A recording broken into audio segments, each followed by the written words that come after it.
é o Evangelho da ressurreição e da vida, o Evangelho que nos faz exceder para além da divinação, é o Evangelho da fé. Hoje eu quero ler em João, no Evangelho de João, no capítulo 10. Não, desculpa, é no capítulo 11 do Evangelho de João. É na história da ressurreição de Lázaro. E eu não vou ler o texto todo e nem quero falar sobre a ocorrência final, factual, da ressurreição de Lázaro. Eu quero parar antes, bem antes, em 2 ou 3 princípios espirituais que aparecem na simplicidade dessa narrativa, que diz assim: estava enfermo Lázaro de Betânia. Betânia, a 1,5 km das muralhas de Jerusalém, 1 quilômetro. E você sente um esforço muito maior porque tem que descer o Monte das Oliveiras, subir, andar na direção de Betfagé até Betânia, mas é ali do ladinho, de modo que o perigo morava ao lado. Voltar para Betânia era voltar para a ameaça de morte que procedia de Jerusalém. Jerusalém, que sempre matou os profetas e rejeitou aqueles que lhe foram enviados. Então mandaram dizer que na vizinhança do perigo estava enfermo Lázaro, amigo de Jesus, irmão de Maria e de Marta. E esta Maria, cujo irmão Lázaro estava enfermo lá na vizinhança do perigo em Jerusalém, era a mesma Maria que ungiu com bálsamo o Senhor, conforme a gente vê depois em João, aqui no capítulo 12, no verso 3, é a mesma Maria, dias depois. Ela que derramava bálsamo e derramou sobre a cabeça do Senhor e lhe enxugou os pés com os seus cabelos. Mandaram, pois, as irmãs de Lázaro, Marta e Maria, dizer a Jesus, que estava longe de lá: Senhor, está enfermo. Não tinha morrido, estava só doente ainda. Está enfermo aquele a quem amas. Elas não tinham a menor dúvida de que Jesus amava Lázaro, gostava dele. Elas sabiam, pela quantidade de encontros, de conversas, de relacionamentos, de estadas, de convívios com Jesus, que Jesus amava Lázaro. Essa aqui não é uma afirmação metafísica, ela está falando da observação histórica. Aquele rapaz, Lázaro, era um cara, um jovem a quem Jesus amava. Era um homem acerca de quem ele tinha prazer, ele gostava. Assim como ele gostava imensamente das irmãs de Lázaro, Marta e Maria. E assim como, em especial, a Maria, que tinha uma afinidade toda particular com ele. E uma intimidade desmedida e desatemorizada. Jesus gostava muito da gente dessa casa, a tal ponto que as irmãs mandam dizer-lhe: Senhor, está enfermo aquele a quem amas. Não precisava nem dizer o nome, ele sabia. Ao receber a notícia, disse Jesus o seguinte: esta enfermidade não é para a morte, mas Lázaro morreu. Lázaro veio a morrer e Jesus veio ressuscitá-lo, depois que ele já estava morto há 4 dias. Mas o conceito de morrer, não morrer, morte, tudo isso para Jesus é muito relativo. Ele está falando numa outra frequência, com outro olhar, com outra percepção, a partir de outros significados é que ele está olhando. Por isso ele diz coisas que para nossa estupidez imediata parecem ridículas. Tão ridículos ficamos nós na nossa morte de percepção. Esta enfermidade, disse ele, não é para a morte, e sim para a glória de Deus, a fim de que o Filho de Deus seja por ela glorificado. Essa enfermidade é para que o Filho de Deus seja por ela glorificado. Jesus está dizendo, essa enfermidade é para mim. Essa enfermidade é uma oportunidade. Essa enfermidade é um projeto, é uma proposta. Essa enfermidade não é simplesmente um fenômeno orgânico. Essa enfermidade carrega um significado dentro dela própria. Esta enfermidade carrega um significado nela própria. E é para que o meu nome seja glorificado. Ora, amava Jesus a Marta e a sua irmã Maria e a Lázaro. Mas, quando veio a saber que Lázaro estava doente, apesar de todo esse amor inegável e inquestionável, ele ainda demorou 2 dias a mais no lugar aonde estava. Ficou no mesmo lugar, sem sair do lugar, sem fazer movimento, no silêncio total, sem recado e sem caminhada na direção desses a quem ele amava, que tinham pedido socorro, que estavam próximos a Jerusalém e que era um lugar cheio de ameaças de morte para Jesus, mas ele não se deixou tomar pela subteza do anúncio, da informação, da notícia da morte, e não agiu de maneira emocional, não saiu correndo como um Salvador, como um Messias faria. Jesus não agia como os Messias, não saiu correndo, ele não se desesperava para demonstrar que era Salvador de nada nem de ninguém, nem dos amigos. Recebeu a notícia e não disse, vamos, porque daqui para lá são mais 2 dias, ou 3 de caminhada. Não. Recebeu a notícia, os mensageiros não sabiam nem se Lázaro ainda vivia, porque para caminhar de Betânia até onde Jesus estava eram 2 dias. Voltaram 2 dias andando só para dizer, ele vem aí, mas na hora lá ele não fez nada. Só ouviu. Jesus só ouviu que aqueles a quem ele amava pediam socorro, mas não fez nada. Jesus só ouviu que aquele a quem ele amava estava morrendo, mas ele ainda ficou mais 2 dias no lugar onde estava. E dando um salto na minha leitura, quando chegou lá, Lázaro já estava morto há 4 dias. Significando dizer que quando os mensageiros voltaram, Lázaro morreu ou tinha acabado de morrer.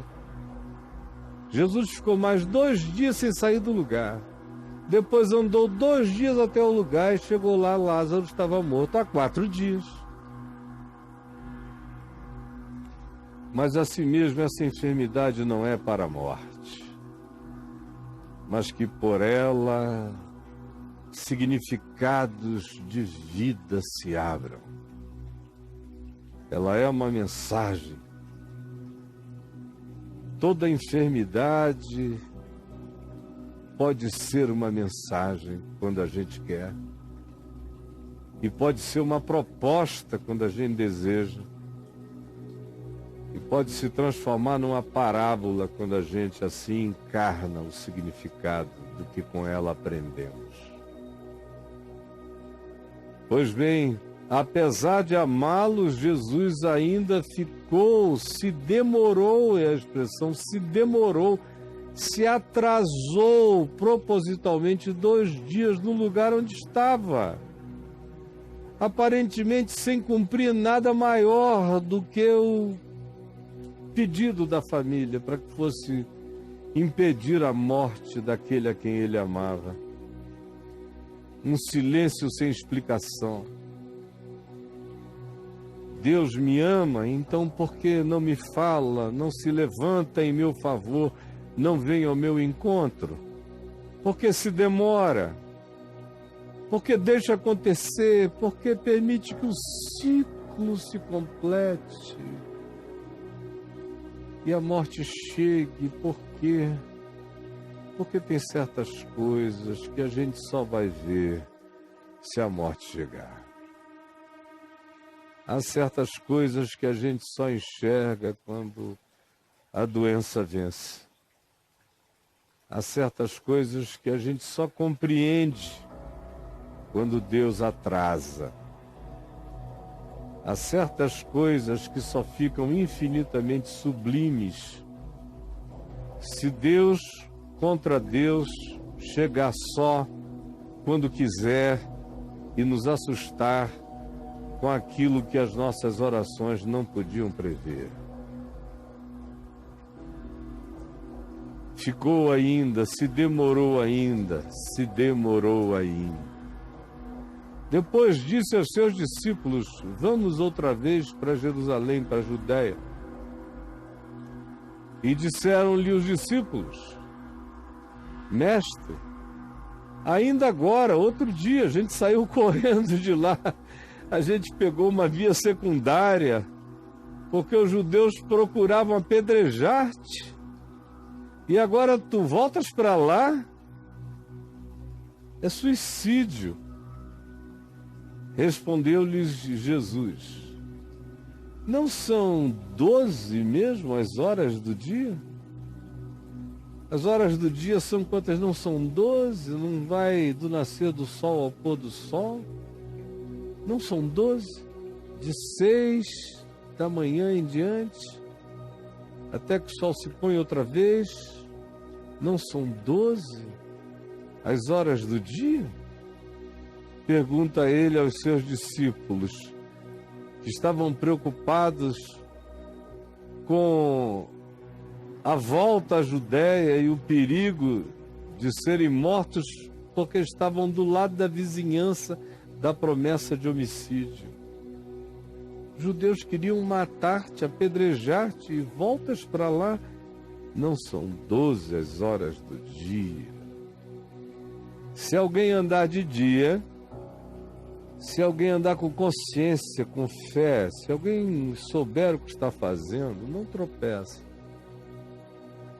Porque vê a luz deste mundo, anda de dia, anda na luz, anda com consciência, anda com discernimento, anda por decisão, anda por escolha. Escolhe a hora de sair, escolhe a hora de chegar, escolhe andar só na luz, escolhe nas trevas parar. Não são 12 as horas do dia? Respondam-me. Se alguém andar de dia, não tropeça, porque vê a luz deste mundo, mas se andar de noite, se andar sem a consciência do que faz, se andar no impulso, se andar na pulsão, se andar na angústia da pressa, da ansiedade, da ignorância, então tropeça. Tropeça. porque nele não há luz.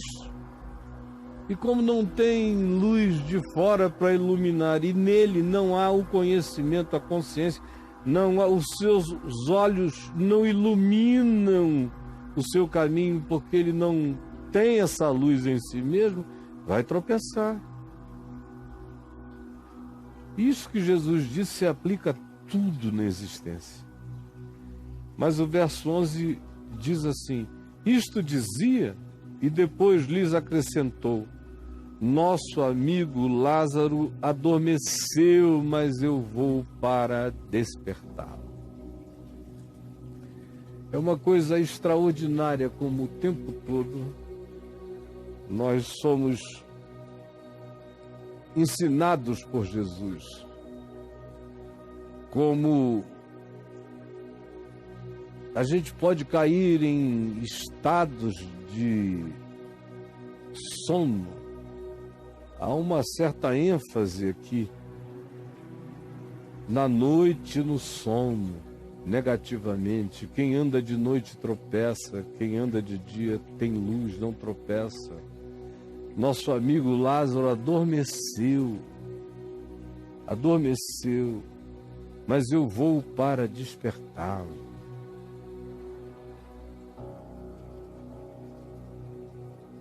Como ele mesmo disse lá em Lucas, no capítulo 5, quando da ressurreição da filha do chefe da sinagoga de Cafarnaum, um homem chamado Jairo, e que ele entrou na casa e no caminho para lá, foi sendo desestimulado, porque todo mundo dizia, não adianta mais, a garota já morreu.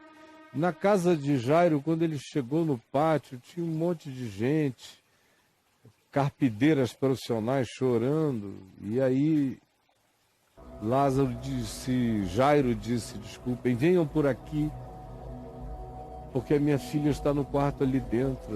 E Jesus, vendo o choro de muitos, disse, não chorem, ela só está dormindo. Então eles caíram na gargalhada, até quem estava chorando, dizendo, que coisa mais patética esse cara. Como só está dormindo? A gente sabe discernir um óbito, ela está morta. Jesus chegou lá dentro e despertou a menina, ativou a menina. Talita cumi, que quer dizer, menina, levanta, como quem chama um filho do sono, uma filhinha do sono. Vamos, menina, levanta, levanta. Levanta, Talita, que significa menina, menininha, levanta, levanta, Talita cumi, levanta, menina. E a menina se levantou. Marcos 5. E aí Jesus mandou que dessem de comer a ela, porque ela só tinha 13 anos. E provavelmente, se não morreu de inanição, no processo do adoecimento, ela entrou em inanição. E agora a primeira coisa que Jesus faz depois da ressurreição é dizer, combatamos a inanição. Vamos dar a ela de comer, já. Mas ele olha para a morte como um sono, que pode ser despertado, olhando-se do lado de cá da vida, dessa dimensão do espaço-tempo. Ele olhava aqui no espaço-tempo, ele, Jesus, e via essas pessoas apenas como quem dormia. E quando você vê a morte física como um sono, como um descanso, o sofrimento é muito menor. Você tem a dor de saber que você não vai mais conversar com aquela pessoa, não vai ser mais ajudada por aquela pessoa eventualmente, ou nem vai mais ter que ter trabalho com aquela pessoa para sempre, porque o seu trabalho com ela era ato de amor e você vai sentir falta disso. Essa é a dor. Mas o sofrimento diminui muito. Muito. Mesmo que você não tenha a visão da vida eterna, que seria uma pena, perdendo a melhor parte. Mas mesmo que você não tenha ou não tivesse a visão da vida eterna, encarar assim a morte como um sono que me priva do relacionamento, mas me tira muitos sofrimentos. Porque quando eu sei que um filho meu está dormindo porque estava cansado e entrou no quarto, fechou a porta e está dormindo, por mais que eu sinta falta dele na sala de baixo, há um conforto no coração do pai quando sabe que seu filho está em casa e está dormindo. E ninguém está fazendo mal a ele. Mesmo quando você não crê em nada transcendente, o sofrimento daquele desespero moral que o morrer traz para a maioria das pessoas, e toda aquela autovitimização, aquela saudade de si mesmo projetada para o outro, tudo isso, que na maioria das vezes nem tem a ver com amor, tem a ver só com solidão da pessoa. Muitas vezes. Esse sofrimento, desse drama, é tirado, fica a dor das impossibilidades, mas ele está só dormindo. Então, a conversa de Jesus com quem está do lado de cá, no espaço-tempo, é essa. O pior cenário do morto é que ele está dormindo. O pior. Mas Jesus vai muito mais além, mas eu vou para despertá-lo. Em Jesus, os que estão dormindo serão despertados. E aqui na ressurreição de Lázaro, ele prova de maneira físico, concreto e historiável que isso é realizável. Mas é o que ele vem dizendo desde sempre, aludindo ao que o poder do Evangelho tem de provocar no coração das pessoas, acordando as pessoas para a vida. Em verdade vos digo, quem ouve a minha palavra e crê naquele que me enviou, tem hoje, tem agora, tem já a vida eterna. E não entra nunca mais em juízo, mas já passou da morte para a vida. Por isso o corpo no máximo dorme. E aquele que nele crê, crê no Evangelho, crê na sua palavra, está ativado para a vida eterna. Em verdade, eu vos digo que vem a hora, e já chegou, é hoje, é aqui e agora. Você está me ouvindo? É esta hora. Você está me ouvindo? É hoje, é nesta hora. Vem a hora, e ele diz, e já chegou. Em que os mortos são os mortos-vivos sobre os quais eu venho falando. Esses existentes mortos que não foram ativados na vida de Deus, porque enquanto a gente vive sem a vida de Deus, sem a vida eterna em nós estamos mortos em delitos e pecados. Mas vem a hora, e já chegou, em que esses mortos em delitos e pecados, existentemente mortos, funcionalmente mortos, ouvirão a voz do Filho de Deus, a voz da palavra, a voz do Evangelho. E todos aqueles que ouvirem de verdade e crerem, esses todos viverão, acordarão. Talita cume, menina levanta, Lázaro vem para fora, sai daí, tocando no esquife, onde estava o filho da viúva da cidade de Naim, parou o esquife e levantou o menino, como quem só o tira do sono, como quem o chama, o desperta, o ativa para a vida, para a luz. Esta é a palavra o tempo todo que vem da parte de Jesus. Vocês podem ser acordados.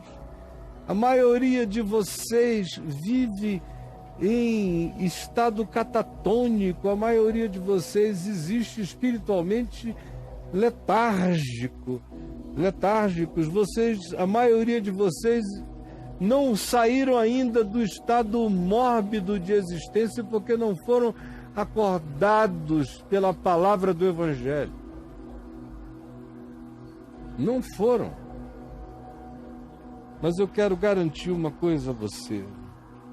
Esse estado, essa condição na qual você está hoje, enfermo, de alma, de mente, de espírito, é uma coisa linda, é para a glória de Deus, porque é por essa angústia, por esse desconforto que você será acordado, que você será despertado desse sono e trazido para a vida em Jesus. Como a gente vai ler adiante, depois que Jesus ressuscita Lázaro, se diz que 6 dias depois foi Jesus para Betânia, onde estava Lázaro, a quem ele ressuscitara dentre os mortos. Deram-lhe ali uma ceia. Marta servia, sendo Lázaro um dos que estavam com ele à mesa. Então Maria, tomando uma libra de bálsamo de nardo puro, muito precioso, ungiu os pés de Jesus, os enxugou com os seus cabelos e encheu-se toda a casa com o perfume do bálsamo. Acontece algo novo, não é só figuração do Projac do Evangelho. O que se está dizendo é que quando a gente é acordado da morte, acontece o que Jesus disse, tem uma alegria que ninguém pode tirar, que entra na gente. Você foi despertado, você sabe o que é ter estado morto. Eu nunca morri totalmente, mas eu tive uma parada cardíaca, resultado de uma conjunção química, no dia 10 de janeiro de 2005, no dia em que o meu filho Lucas faria 23 anos de idade. Ele tinha falecido 10 meses antes. Eu estava voltando aqui de Brasília, do Caminho da Graça para Copacabana, e já vinha com muitas dores de cabeça desde o dia anterior. Enfim, é um processo longo que não fora a minha mulher que estava comigo. E alguns dos nossos filhos que chegaram, eu estaria morto. Porque o William e o Daniel chegaram subitamente da rua, isso foi em Copacabana, e meu filho Ciro também chegou imediatamente, na mesma hora. E eu, pesado demais para Adriana, foram eles que fizeram tudo, socorreram, e ela comigo fazendo, ela tem bastante consciência do que fazer numa hora dessa. E fui para o hospital e fiquei entubado de segunda-feira até quarta-feira à noite, à noitinha, por aí. E acordei, né? Acordei ouvindo umas vozes longínquas. Tive uma parada respiratória seríssima, por cuja parada eu quase morro mesmo, e demorou, foi longa. Adriana e meu pai ficaram com temor de que eu tivesse ficado com alguma sequela cerebral, ou na memória, ou na fala, ou alguma coisa. Mas o fato é o seguinte: na quarta-feira eu fui despertado devagar, eu fui sendo ativado pelo processo da diminuição química, da indução daquele coma. E eu fui abrindo os olhos devagar, até que de repente eu estava pleno de mim, vendo o rostinho da minha mulher ao longe, sorrindo, ela magrinha, fazia 3, 4 dias que ela não comia nada. magra, com os olhos chupados, meu coração se encheu de ternura por ela, e pela vigília dela e dos nossos filhos. E aí veio um médico falar comigo e me disse que eu teria que ficar até o dia seguinte, sob observação. Aí eu falei a ele, não, desculpa, não vou ficar, eu vou para casa, o senhor pode trazer o termo de responsabilidade, eu assino, minha mulher assina, todos os meus filhos assinam, mas eu vou para casa, até porque eu sei o que me aconteceu, e sei que não é nada a se preocupar, foi uma conjunção, e que coincidiu toda contra uma fibrilação, eu sofria de fibrilação atrial no coração naquele tempo e ela coincidiu com... E aí o processo se abismou imensamente. Eu sabia, falei, não, eu vou para casa. Assinei o termo mais ou menos umas 9 da noite, ou 9h30, por aí. Eu levantei, andei, fui com a Adriana e alguns dos meninos até o carro. Eu sentei à frente, eles foram atrás e saímos do hospital na região da Barra, por ali, e fomos pela Avenida Niemeyer para casa, pela praia. E eu fiquei tão admirado, tão chocado, tão assustado com o fato de que parecia que tinham lavado o mundo. Estava tudo lavado, tudo limpo. Era noite, mas o verde estava verde. O cinza azulado do mar estava forte. Tudo imensamente novo. Até o asfalto da rua estava mais preto. Tudo intenso, tudo vivo.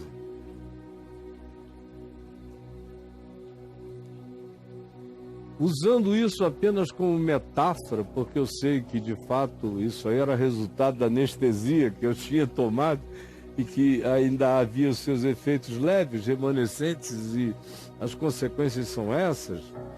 Dá um bem-estar dessa natureza, sem dúvida, mas usando só como metáfora para o que eu estava dizendo, é isto mesmo.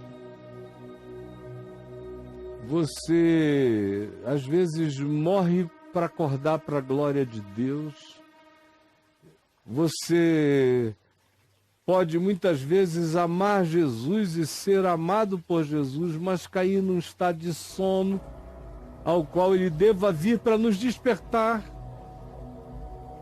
Isso acontece com muita gente boa, quem Deus ama, mas que mergulha num estado de sono.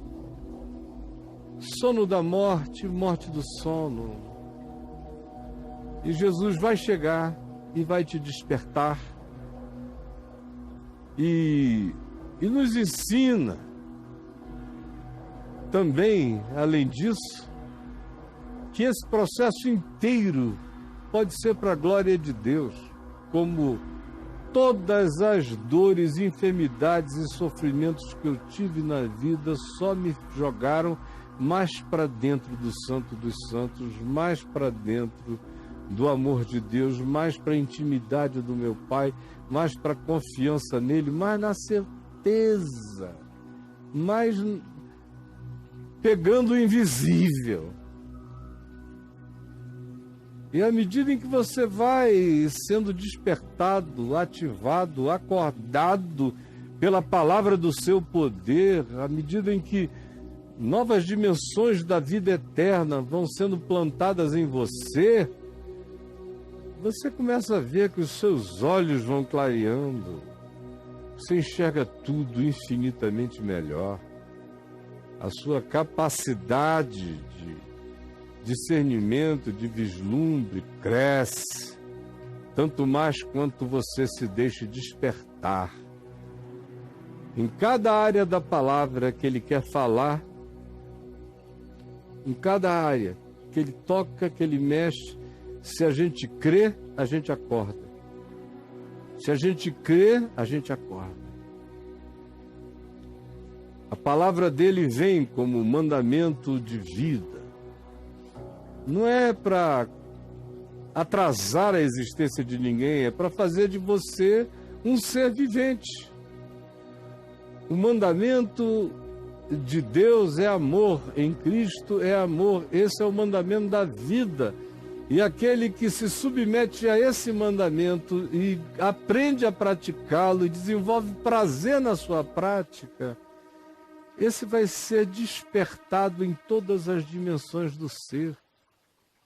E toda vez que vem uma circunstância onde algo do mandamento do Evangelho demanda de mim uma resposta, e eu respondo sem medo, com confiança e fé, eu sou ampliado, expandido. E se eu continuo praticando, eu continuo me desenvolvendo.